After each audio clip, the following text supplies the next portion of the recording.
Hello everyone, welcome to ज्ञानम institute Amritsar.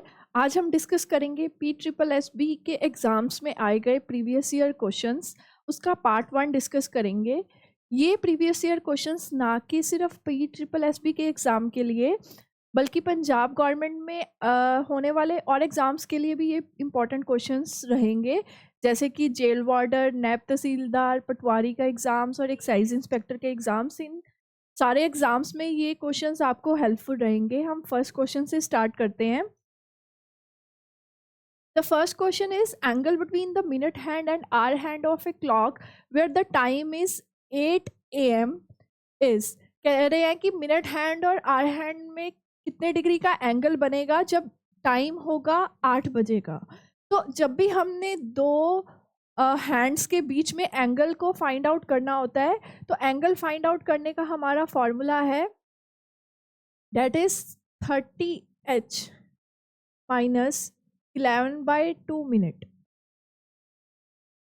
इस फॉर्मूले को हम याद रखेंगे जब भी हमने किसी भी टाइम पे दोनों हैंड्स में एंगल फाइंड आउट करना है। तो हमने क्या करना है, एच की जगह पे जितने आवर्स हुए हैं, जैसे 8 ओ क्लॉक का टाइम है तो एच की जगह पे हम 8 पुट कर देंगे और एम की जगह पे जितने भी मिनट्स हुए होंगे वो पुट कर देंगे। 30 आवर्स पे 8 पुट कर देंगे और मिनट्स में जैसे कि मिनट 0 हुए हैं तो 0 पुट कर देंगे। ये आपका आंसर आ गया 240 डिग्री। माइनस इसको मल्टीप्लाई करोगे तो 0 आएगा, that is 240 degree. But the point is, अगर हम ऑप्शंस में देखें तो 240 डिग्री की ऑप्शन हमारे पास अवेलेबल नहीं है। तो अगर मैं क्लॉक को समझूं, क्लॉक में जो भी एंगल बन रहा होगा, जैसे लाइक फॉर एग्जांपल 3 o'clock का टाइम है, यहाँ पे 12 है, यहाँ पे 3 है, तो 3 बजे एंगल बन रहा होगा इनमें 90 डिग्री का। 90 डिग्री का एंगल बन रहा होगा, वो होगा इनसाइड एंगल। कुछ एक एंगल होगा जो आउटर पार्ट पे भी बन रहा होगा, तो वो कैसे पता लगेगा? हमें पता है कि इनसाइड वाला एंगल 90 डिग्री का है, तो आउटर पार्ट पे जो एंगल बनेगा वो कितने डिग्री का होगा? उसके लिए हमें उसको 360 में से माइनस करना पड़ेगा, तो हमारे पास आउटर एंगल निकल आएगा, डेट इज 270 डिग्री। तो हमारे दो एंगल्स निकलते हैं, एक इनर वाला एक आउटर वाला। डिपेंड करता है आपको ऑप्शंस में क्या ऑप्शंस गिवन है।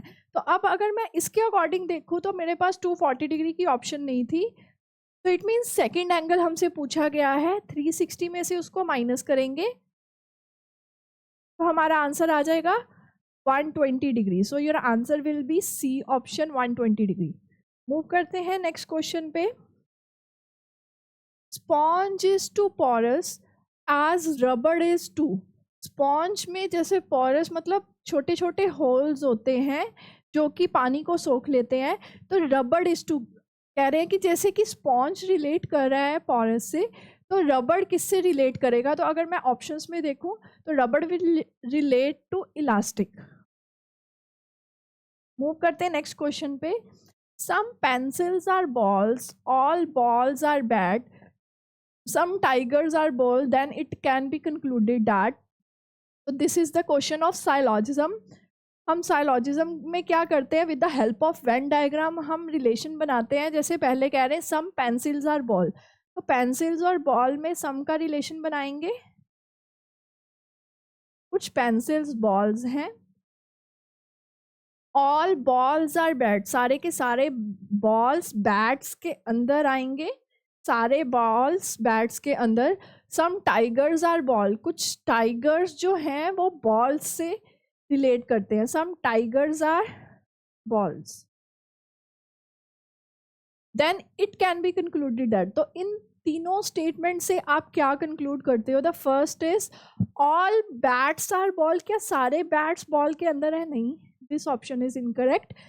ऑल पेंसिल्स आर टाइगर, क्या सारी पेंसिल्स टाइगर के अंदर है? No. Some pencils are bat, क्या कुछ पेंसिल्स जो है वो बैट्स से ओवरलैप कर रही हैं? Yes, some pencils are bats. Next देखते हैं, ऑल बैट्स आर टाइगर, क्या बैट्स का सारा सर्कल टाइगर के अंदर आ रहा है? No. So C option is the correct one. The next is which word does not belong with the others. तो अगर हम चारों ऑप्शन को देखें तो इसमें से हमने बेसिकली ऑड वन आउट निकालना है कि चारों ऑप्शन में से कौन सी ऐसी ऑप्शन है जो अलग है। A option is tulip, rose, bud and daisy. अगर मैं ट्यूलिप, रोज और डेजी की बात करूं तो ये सारे एक तरह के फ्लावर्स हैं, बट अगर मैं बड की बात करूं तो bud is the closed form of the flower. जब वो ओपन होती है, पूरी तरह से ओपन होती है, तो फिर वो फ्लावर की फॉर्म में आती है। तो bud is the odd one out. The next question is every library has book. कहते हैं हर एक लाइब्रेरी में बुक है, तो बताओ कौन सा वाला जो कंक्लूजन है वो लॉजिकली फॉलो करेगा स्टेटमेंट को। The first is books are only in library. क्या बुक्स सिर्फ लाइब्रेरी में होती है? तो ऊपर बच्चे ऐसा कुछ भी नहीं दिया हुआ कि बुक्स सिर्फ लाइब्रेरी में है, वो कह रहे हैं कि हर एक लाइब्रेरी में बुक्स होती ही हैं। तो ओनली वर्ड जो है वो हमारे कंक्लूजन को रॉन्ग कर देता है। Next is libraries are meant for books only. Library सिर्फ बुक्स के लिए बनी है। अगेन ओनली वर्ड ने इस कंक्लूजन को भी एलिमिनेट कर दिया है। Next is no library is without books. कोई भी ऐसी लाइब्रेरी नहीं है जो बुक्स के बिना हो। तो this is logically following the given statement. जैसे लाइक वो कह रहे हैं कि एवरी लाइब्रेरी, हर एक लाइब्रेरी में बुक्स है। इससे क्या कंक्लूड होता है कि कोई भी लाइब्रेरी ऐसी नहीं है जो बुक्स के बिना हो। Some libraries do not have readers. तो रीडर्स की बात तो ऊपर हुई नहीं हुई है, तो ये कंक्लूजन भी रॉन्ग हो जाएगा। मूव करते हैं नेक्स्ट क्वेश्चन पे। Here are some words translated from artificial language. तो ये आपको कुछ वर्ड्स दिए हुए हैं आर्टिफिशियल लैंग्वेज, मतलब कोडेड लैंग्वेज में आपको कोड्स दिए हुए हैं। गोडा beam means kidney stones, Roma beam means kidney beans, Roma बाको मीन्स वैक्स बीन्स। तो हमने ऐसे क्वेश्चंस को कैसे करना होता है? With the help of finding the common words in the given lines. तो कॉमन वर्ड्स इसमें क्या आ रहे हैं? जैसे लाइक इसमें फर्स्ट में और सेकंड में बीम वर्ड आ रहा है, फर्स्ट और सेकंड में बीम वर्ड है, और इधर से जो कोडेड लैंग्वेज दी हुई है उसमें क्या कॉमन आ रहा है? That is kidney. तो आई कैन से कि बीम वर्ड का कोड हो गया किडनी। और कौन सा कॉमन वर्ड आ रहा है? रोमा कॉमन आ रहा है सेकंड और थर्ड में, और इधर से बीन्स कॉमन आ रहा है। बीन्स कॉमन आ रहा है सेकंड और थर्ड में, तो रोमा वर्ड का कोड हो गया बीन्स। ओके, सो पहले वाले में गोडा वर्ड रह गया और इधर से स्टोन रह गया, तो गोडा वर्ड का मतलब होगा, मीनिंग होगा स्टोन्स। इधर से सेकंड लाइन में कोई भी वर्ड नहीं रहता, थर्ड लाइन में बाको वर्ड रह गया, तो उसका कोड हो जाएगा वैक्स। अब उन्होंने नीचे आपसे पूछा क्या? Wax status. अब status word was not given in the question, तो स्टेटस का कोड अलग ही होगा, कुछ इनमें से कुछ भी नहीं होगा। बट हाँ, वैक्स का कोड हमें मिल गया है, डेट इज बाको। तो हमने ऑप्शन में देखना है कि कौन सी ऑप्शन में बाको वर्ड दिया हुआ है, that is in B option. Move करते हैं नेक्स्ट क्वेश्चन पे। If Tanya is older than Geeta, अगर तान्या ओल्डर है गीता से, तो जब भी हमें कंपैरिजन बेस्ड क्वेश्चन गिवन होता है तो हम ग्रेटर देन लेस देन के साइन से उस क्वेश्चन को करते हैं। तान्या ओल्डर है गीता से, तो तान्या पहले आ गई गीता से, ग्रेटर देन साइन लगाएंगे हम तान्या की तरफ। And Malati is older than Tanya, जो मालती है वो तान्या से भी बड़ी है, तो मालती तान्या से भी पहले आ जाएगी। देन बताओ कौन सा कंक्लूजन करेक्ट है?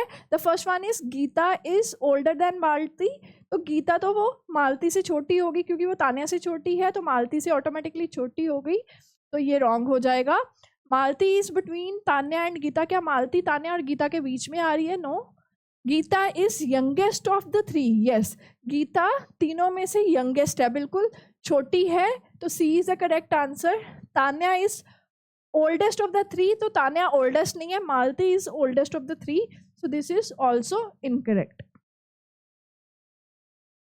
The next question is, series आपको गिवन है 14, 19, 26, 35, 46, तो इसमें क्या पैटर्न बन रहा है, नेक्स्ट नंबर क्या आएगा ये फाइंड आउट करना है हमने।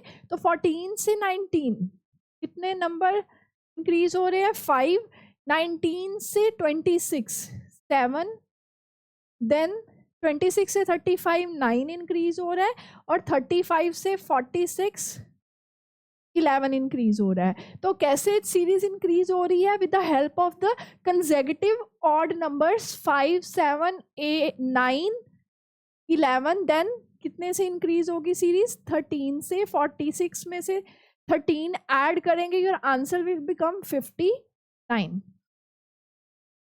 मूव करते हैं नेक्स्ट क्वेश्चन पे। In a certain language mother is written as ONHURF। तो मदर वर्ड को कोड दिया गया है ONHURF। तो आपने आंसर वर्ड का कोड निकालना है।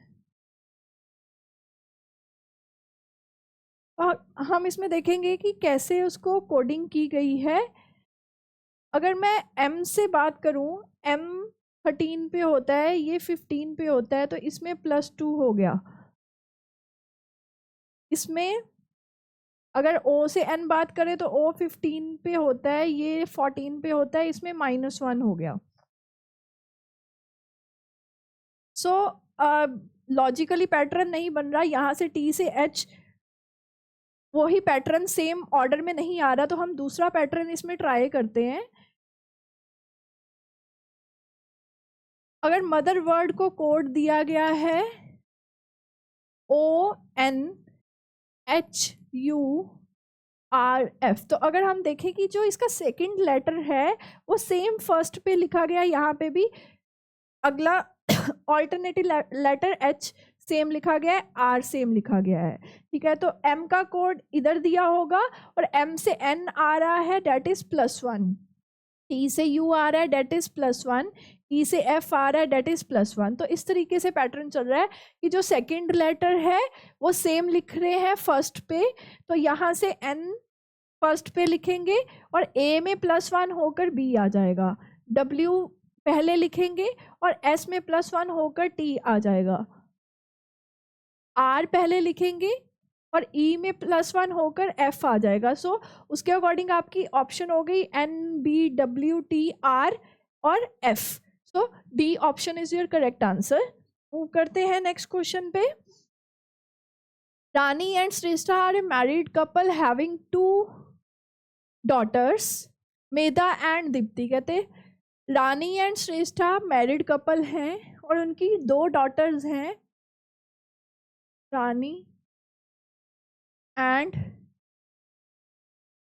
श्रेष्ठा मैरिड कपल है, तो मैंने उनमें डबल हेडेड एरो लगाकर उनको ऐसे प्रेजेंट कर दिया, और उनकी 2 daughters हैं, that is Medha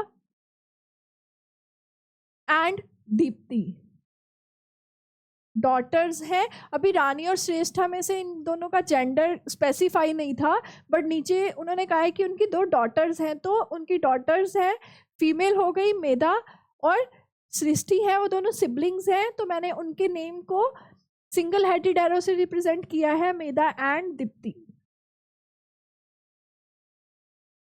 okay, next, Deepti is married to Anurag. तो दीप्ति जो है वो अनुराग से मैरिड है, तो अनुराग का जेंडर मेल हो जाएगा।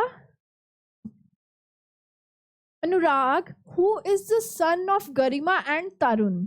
तो अनुराग है, सन है गरिमा के और तरुण के, तरुण के, ठीक है। Okay, Nidhi is the daughter of Anurag. Nidhi जो है she is the daughter of Anurag, तो निधि डॉटर हो गई अनुराग की। Komal who is Anurag sister. Anurag की सिस्टर है कोमल।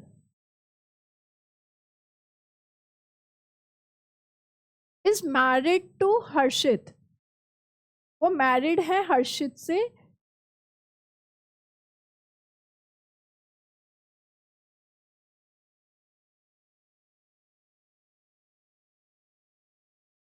Married to Harshit and has 2 sons, उनके 2 sons हैं, अमन and Prem, Aman and Prem.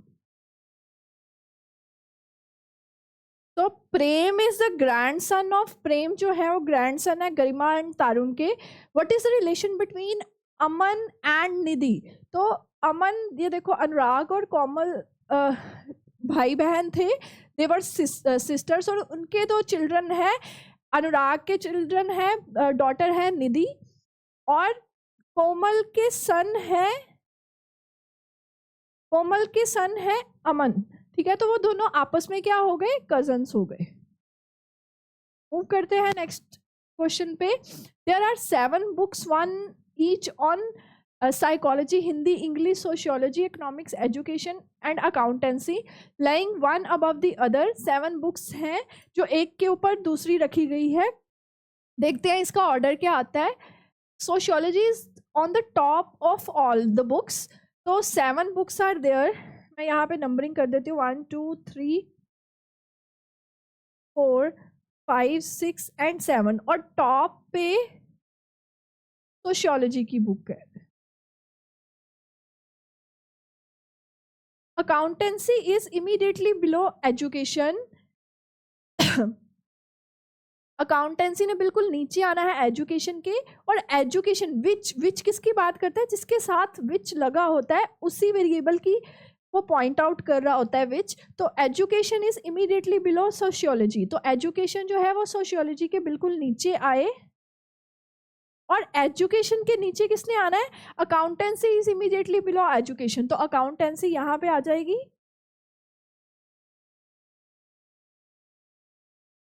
Okay, economics is immediately above psychology, economics ने साइकोलॉजी के बिल्कुल ऊपर आना है, but not in the middle. तो this is the middle of all the books. तो वो कह रहे हैं इकोनॉमिक्स ऊपर आए साइकोलॉजी के, बट यहाँ पे ना आए। इट मीन्स या तो इकोनॉमिक साइकोलॉजी का केस ये वाला बनेगा, या इकोनॉमिक साइकोलॉजी वाला केस ये वाला बनेगा।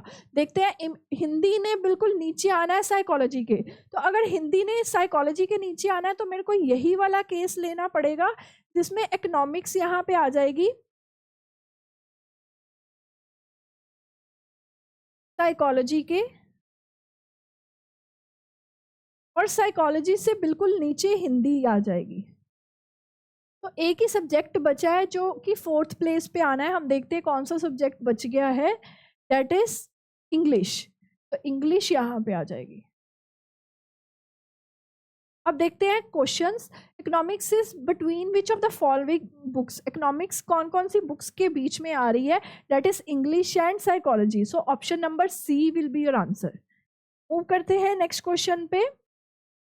Which 3 books are between accountancy and Hindi, accountancy और हिंदी के बीच में कौन सी बुक्स आ रही हैं, that is English, economics and psychology.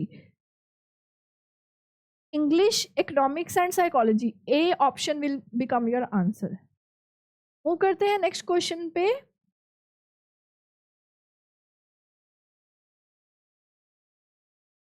The next question is the needle of a damaged compass which was showing correct direction north is now showing east। कहते हैं कि एक डैमेज्ड कंपस है जिसमें कि हमारी जो एक्चुअल डायरेक्शन थी जो नॉर्थ, वो अब ईस्ट शो कर रही है। मतलब वो डैमेज कंपस की वजह से जो हमारी नॉर्थ डायरेक्शन होती है वो ईस्ट शो कर रही है। तो अगर मैं एक्चुअल डायरेक्शंस की बात करूं तो ये मेरी नॉर्थ है, इधर ईस्ट होती है, इधर साउथ होती है और इधर वेस्ट होती है, बट डैमेज कंपस की वजह से ईस्ट इधर शो कर रहा है। तो अगर ईस्ट इधर है डैमेज्ड कंपस में, this is your damaged compass, तो उसमें ईस्ट अगर इधर शो कर रहा है तो ये वेस्ट आ जाएगा, और इधर क्या आएगा, अगर हम लॉजिकली देखें तो वैसे ईस्ट इधर होता है, अब ईस्ट इधर शो कर रहा है, तो इट मीन्स एंटी क्लॉकवाइज चला गया 90 डिग्री। तो हमारा नॉर्थ किधर चला जाएगा, एंटी क्लॉकवाइज 90 डिग्री नॉर्थ यहाँ पे आ जाएगा, और ईस्ट से 90 डिग्री राइट पे साउथ होता है, यहाँ पे साउथ आ जाएगा। This will be your damaged compass. तो क्या कह रहे हैं, if Ram is going towards west as per damaged compass, कहते हैं डैमेज्ड कंपास के अकॉर्डिंग वो वेस्ट की तरफ जा रहा है, तो this is your damaged compass, तो वो वेस्ट की तरफ जा रहा है, दिस इज योर वेस्ट, तो कहते हैं एक्चुअल डायरेक्शन वो क्या होगी, then towards which direction is he actually going, तो ये डायरेक्शन कौन सी रहती है, ये डायरेक्शन हमारी साउथ रहती है, सो आपका आंसर आ जाएगा डी ऑप्शन साउथ। मूव करते हैं नेक्स्ट क्वेश्चन पे।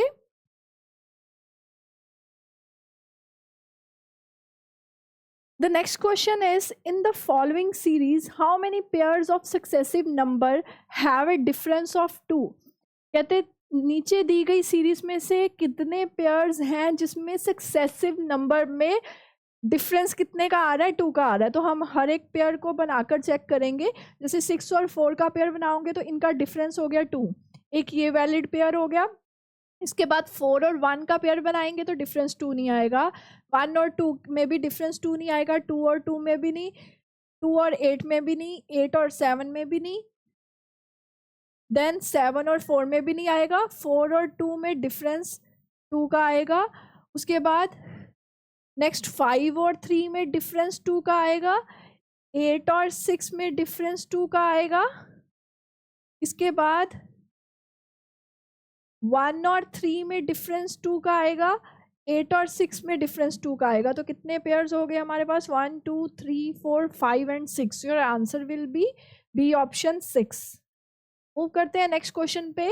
If Atul finds that he is 12th from the right in the line of boys and 4th from the left, कहते अतुल की पोजीशन 14th है राइट से और 4th है लेफ्ट से, तो अतुल की पोजीशन हमें राइट और लेफ्ट दोनों एंड से गिवन है, तो मैं टोटल निकाल सकती हूँ। टोटल निकालने का हमारा फॉर्मूला होता है लेफ्ट और राइट एंड को प्लस कर दें और -1 करें, 12 + 4 -1 दैट इज 16 - 1 15। अब आगे क्या कह रहे हैं, how many boys should be added to the line, कहते हैं कितने बॉयज हम ऐड करें लाइन में कि total number of boys in the line 28 बन जाए। तो कितने बॉयज हमें ऐड करने पड़ेंगे, 13 boys should be added in the line, so option number B will be your answer. Move करते हैं नेक्स्ट क्वेश्चन पे। The next question is replace the question mark with one of the options given below. Options में से कोई option हमने इस question mark पे क्या आएगा वो देखना है। तो यहाँ पे नंबर 1 था, 1 से अगर हम रिलेशन बनाए 1 से 2 इंटू 2, 2 से 6 इंटू 3, तो 6 से 24 into 4, this is the pattern that is going. 6 से 12 इंटू 2, 12 से 36 into 3, then 36 into 4 will be 144। Next इसमें भी यही पैटर्न चलेगा, फिर पहले इंटू 2 देन इंटू 3 करोगे, 32 into 3 that is 6, 96 will be your answer. तो 96 यहाँ पे आ जाएगा, 96 को आगे 4 से मल्टीप्लाई करोगे तो 384 will be your answer. Move करते हैं नेक्स्ट क्वेश्चन पे।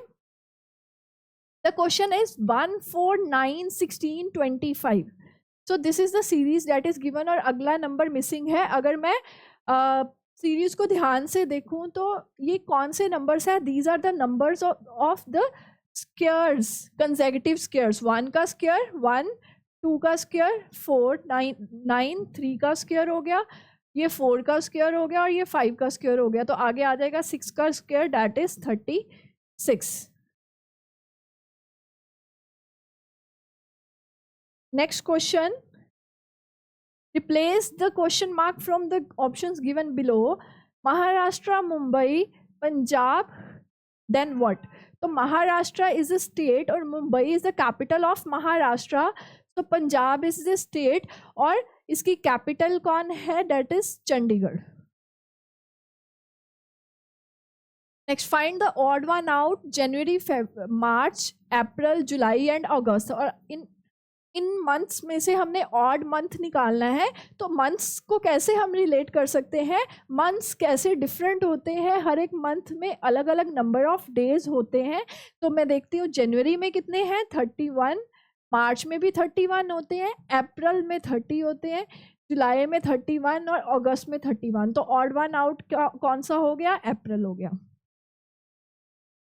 मूव करते हैं नेक्स्ट क्वेश्चन पे। In a certain code the word teacher is written as, teacher word को कोड दिया गया है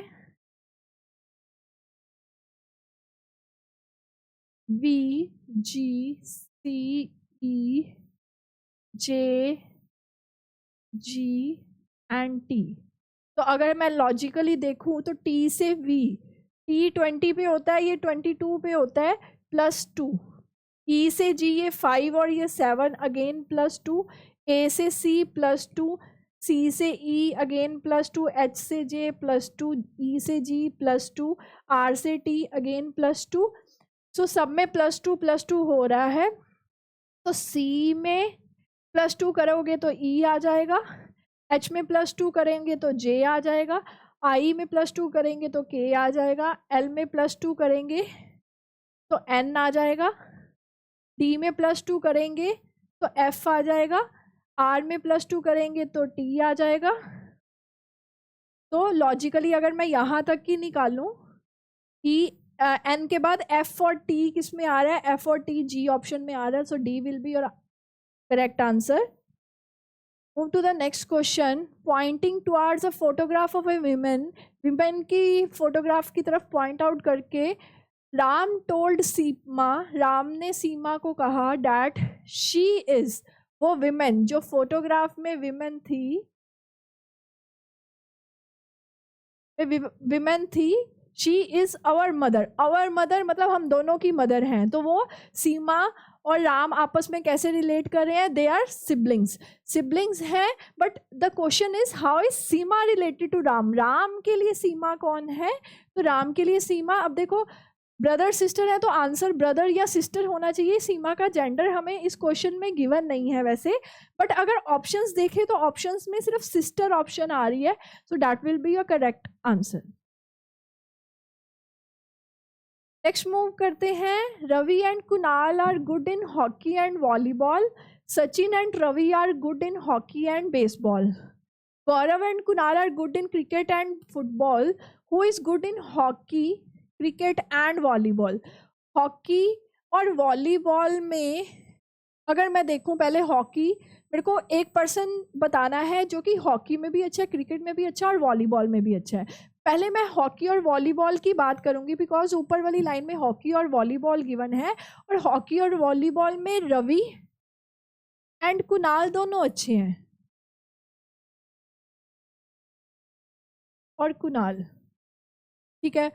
अब हमने देखना है कि इन दोनों में से कौन है जो क्रिकेट में भी अच्छा है। तो क्रिकेट वाला, अब देखो Sachin and Ravi hockey and baseball में अच्छे हैं। मतलब हॉकी में मेरे को बेसिकली बेसबॉल का नहीं चाहिए, मेरे को हॉकी का चाहिए। हॉकी में और कौन अच्छा है, हॉकी में सचिन अच्छे हैं, ठीक है। आगे वो कह रहे हैं जो गौरव और कुणाल हैं, गौरव और कुणाल जो हैं वो क्रिकेट में भी अच्छे हैं। अब क्रिकेट का देखते हैं, कुणाल कोई हम लेंगे कि कुणाल क्रिकेट में भी अच्छे हैं, ठीक है। गौरव सिर्फ क्रिकेट में अच्छे हैं और फुटबॉल में अच्छे हैं। मेरे को क्या चाहिए, हॉकी, क्रिकेट और वॉलीबॉल। तो मैं सिर्फ क्रिकेट का देखूंगी कौन सा पर्सन, अगर मैं यहाँ पे गौरव को भी ले लूँ, गौरव का भी नेम लिख लूँ, तो मेरे को वो पर्सन चाहिए जो तीनों में अच्छा है। तो वो कुणाल ही आ रहा है इधर भी, हॉकी में भी कुणाल अच्छा है, क्रिकेट में भी कुणाल अच्छा है और वॉलीबॉल में भी कुणाल अच्छा है। तो Kunal will be your correct answer. Move to the next question. Rohan started from his friend's house, which is 5 kilometer away on the same road. कहते रोहन ने चलना स्टार्ट किया एक पॉइंट से जो from his friends house, friend का house उसका 5 kilometre away है रोड से, ठीक है। तो एक पॉइंट ले लेते हैं रोड, यहाँ से उसने चलना स्टार्ट किया अपने फ्रेंड के हाउस की तरफ जो कि 5 किलोमीटर अवे है। ये उसका फ्रेंड्स हाउस हो गया। आफ्टर कवरिंग ए डिस्टेंस, मतलब ये रोड है, यहाँ से उसने चलना स्टार्ट किया और उसने अपने फ्रेंड्स के हाउस तक जाना जो कि 5 किलोमीटर दूर है। But after covering A distance of 2 kilometre, सिर्फ 2 किलोमीटर डिस्टेंस कवर करने के बाद, ठीक है, due to some repair work, वहां पे कुछ रिपेयर वर्क चल रहा था, he had to turn right, उसको राइट टर्न करना पड़ा, go to a parallel road जो कि 2 किलोमीटर अवे है, और 2 किलोमीटर अवे वो चला from the first road. He covered remaining distance of 3 kilometre, फिर उसने बाकी का डिस्टेंस 3 किलोमीटर का जो रह गया था, क्योंकि टोटल डिस्टेंस 5 था, फिर उसने 3 किलोमीटर टर्न करके वो बाकी का डिस्टेंस कवर किया।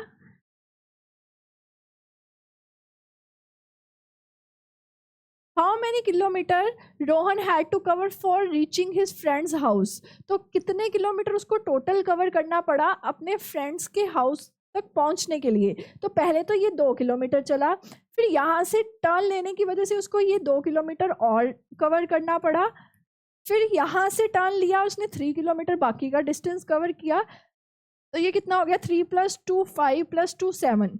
बट अपने फ्रेंड्स हाउस तक पहुंचने के लिए उसको ये वाला डिस्टेंस और कवर करना पड़ेगा, तो ये आ गया 2 और कवर करना पड़ेगा। तो ये टोटल कितना हो गया, 9 किलोमीटर उसको टोटल कवर करना पड़ेगा to reach his friends house. So answer will be C, 9 kilometre. Move to the next question. If the following 5 words are arranged in alphabetical order, which word will come in the middle? कहते हैं अगर alphabetical order में इन words को arrange करें तो कौन सा word बिल्कुल मिडल में आएगा?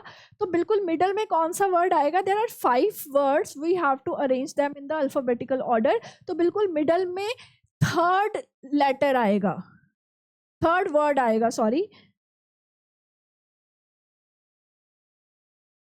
ठीक है। तो हम देखते हैं थर्ड प्लेस किस वर्ड की बनती है। तो पहला प्लेस किस वर्ड का बनेगा? That will be back. फिर सेकंड प्लेस पे आएगा ड्रॉ। देन थर्ड प्लेस पे play win come. Fourth place पे रीड आएगा अल्फाबेटिकल ऑर्डर के अकॉर्डिंग, और फिफ्थ प्लेस पे लास्ट पे वॉन्ट आएगा। तो थर्ड प्लेस किसका बन रहा है? प्ले का। So play will be your answer. Move करते हैं नेक्स्ट क्वेश्चन पे। In the following series find the sum of the 3 numbers which are 5th 7th and 3rd from the last. हमने sum निकालना है 3 नंबर का which are 5th from the last. Last से 5th कौन सा होगा? 1 2 3 4 5, this is the 5th number. Then 7th, ये 5th है तो 7th कौन सा होगा? ये 7th होगा। एंड थर्ड कौन सा होगा? 1 2 3, ये थर्ड होगा। और इनका हमने सम निकालना है 5 + 2 7, 7 + 2 11। So these were the first series of the PSSB previous year questions. हम इसके बाद हम अपना सेकंड पार्ट डिस्कस करेंगे। Thank you so much.